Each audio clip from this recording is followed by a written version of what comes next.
Lis-moi dans le livre de Actes chapitre 1, verset 4 et le verset 5.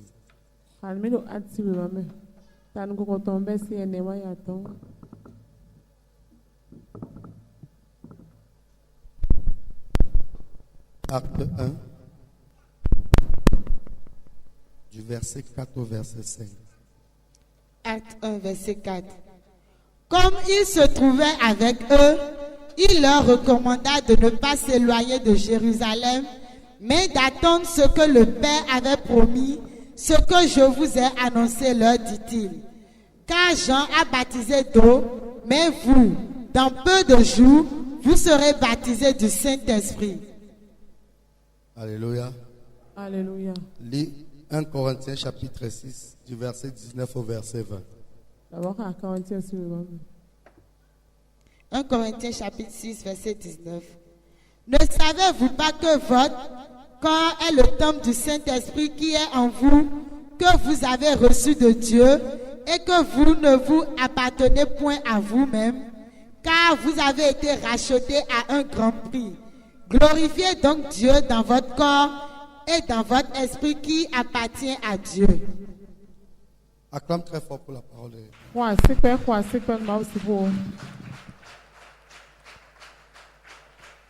Alléluia. Alléluia. Aujourd'hui, nous clôturons notre programme de 3 jours de consécration. Et durant ces 3 jours, nous avons vu des personnes qui se sont consacrées vraiment, qui se sont consacrés, ils ont cherché la face de l'Éternel. Les gens qui se sont humiliés, ils ont cherché la face de l'Éternel. Et la Bible dit dans le livre de 2 Chroniques chapitre 7 que si mon peuple, ceux qui est invoqué mon nom, s'humilie et cherche ma face, je les exaucerai. Aujourd'hui, l'Éternel des armées va faire descendre son esprit dans la vie de tous ceux qui sont en attente. Ceux qui désirent être baptisés dans le Saint-Esprit recevront ce don ce matin. Alléluia. Alléluia. Parce que c'est une promesse. Et je vais parler ce matin sur ce que j'ai intitulé la promesse du Saint-Esprit. Répète après moi la promesse du Saint-Esprit. J'ai comme impression que je suis seul dans la salle. La promesse du Saint-Esprit. Je vais vous dire quelque chose. Quand je suis sur l'autel, je te demande de déclarer quelque chose, fais-le. Ne laissez pas que ce soit une catégorie de personnes qui le fassent. Participez à chaque événement, à chaque parole. Parce que l'Éternel des armées peut se glorifier à n'importe quel moment. Donc, c'est une promesse.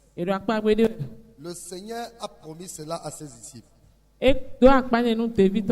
La Bible dit qu'il leur a demandé de rester et attendre à Jérusalem jusqu'à ce que la promesse ne s'accomplisse sur eux.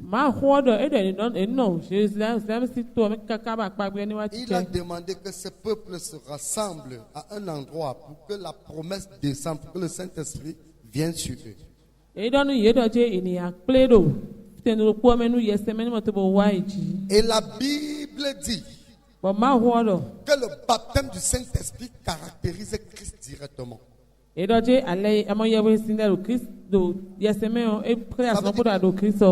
présence du Saint-Esprit dans une vie caractérise Christ. Car personne ne peut avoir la plénitude de Jésus-Christ, avoir Jésus-Christ dans sa plénitude s'il n'est baptisé du Saint-Esprit. C'est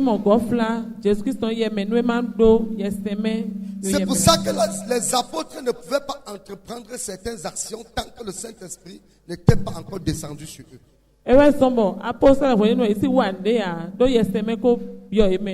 Les apôtres ne pouvaient pas faire certaines choses quand que le Saint-Esprit n'était pas encore venu sur eux. Parce que la Bible appelle le Saint-Esprit la puissance d'en haut. Donc, c'est quand le Saint-Esprit descend sur toi que la plénitude de la puissance de Jésus vient dans ta vie. Donc, une personne qui a accepté Jésus et n'est pas baptisée du Saint-Esprit ne peut jamais manifester la puissance d'en haut. Parce que Jésus, c'est sa puissance. C'est pour ça qu'il a dit à ses disciples dans le livre de Actes chapitre 1 du verset 4 au verset 5, restez à Jérusalem jusqu'à ce que la puissance, la promesse ne vienne sur vous.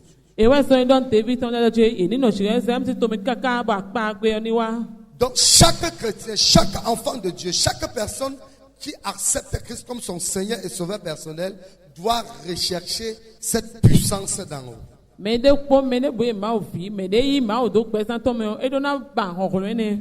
je vous ai dit ici que le Saint-Esprit c'est le seul canal pour avoir la plénitude de la puissance de Jésus.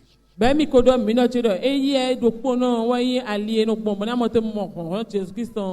pour ceux qui se sont consacrés durant ces 3 jours, ce matin, puisque vous le désirez de tout votre cœur, et vous avez fait ce qu'il faut faire pour recevoir cette puissance, comme nous tous on sera réunis en ces lieux, cette puissance va descendre dans vos vies et baptiser beaucoup.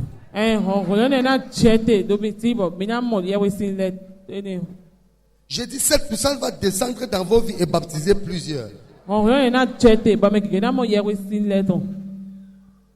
Alléluia. Alléluia. Écoutez-moi bien. Le Saint-Esprit, nous, en fait, le Saint-Esprit nous rend uniques. Le Saint-Esprit vient nous donner le caractère de Christ. Parce que sans le Saint-Esprit, tu ne peux pas avoir le caractère de Christ. Et nous savons que Jésus-Christ, quand il partait, il a dit à ses disciples, ce que moi j'ai fait, vous allez faire de plus grand. Et tu ne peux pas faire de grandes choses plus que Christ si tu n'as pas son caractère. Tu ne peux pas faire ce que Jésus a fait si tu n'as pas son caractère. Et pour avoir le caractère de Christ, il faut que la plénitude de la divinité soit en toi. Comme la plénitude de la divinité était en lui et est en lui. Donc le Saint-Esprit, c'est cette puissance d'en haut qui vient dans ta vie pour te donner la capacité de vaincre le péché.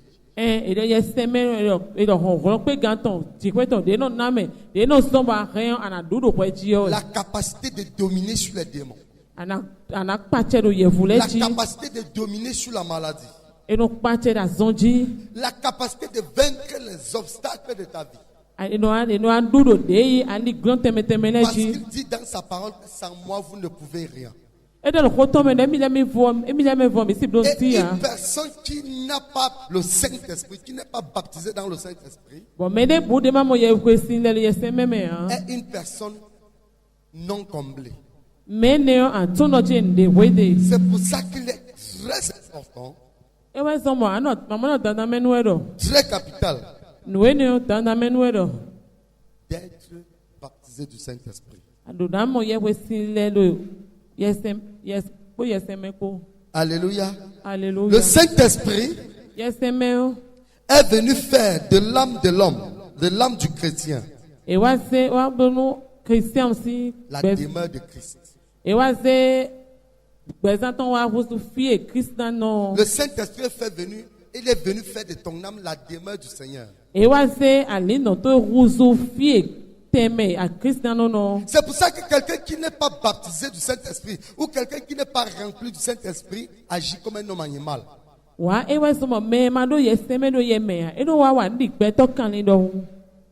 Quelqu'un qui n'a pas la plénitude, la présence du Saint-Esprit dans sa vie, agit comme un homme charnel.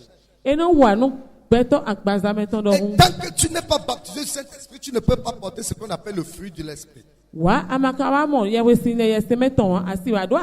connaissons tous ce que c'est que le fruit de l'Esprit.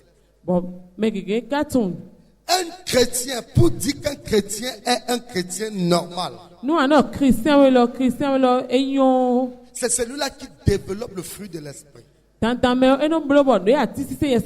ce que la Bible nous dit dans le livre de Galates chapitre 5, le verset 22. Donc, le baptême du Saint-Esprit est primordial, est capital pour tous ceux qui veulent opérer et agir selon le modèle de Christ. Et je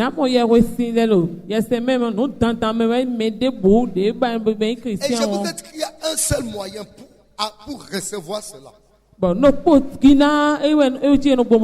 Jésus a dit, celui qui naît d'eau et d'esprit est né de nouveau. Donc il faut être baptisé d'eau et être baptisé d'esprit, du Saint-Esprit. Si tu veux avoir la plénitude de la présence de Dieu dans ta vie. Et pendant ce programme de 3 jours, j'ai vu les personnes qui se sont consacrées vraiment. Les gens ont passé le temps, ils ont cherché la face de Dieu.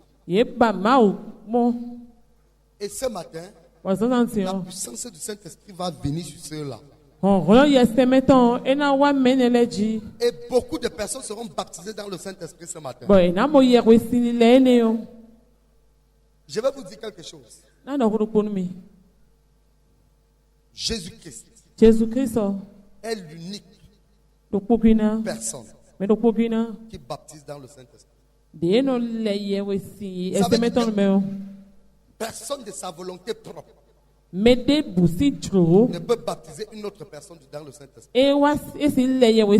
veut dire chaque personne crée des conditions. Ça veut dire crée des conditions favorables pour que le Seigneur le baptise dans le Saint-Esprit.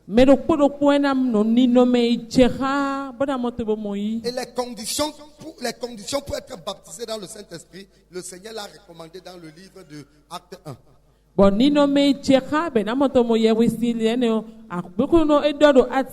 Il a dit rassemblez-vous, unissez-vous, restez sur place, consacrez-vous, cherchez ma face, et la puissance d'en haut va descendre.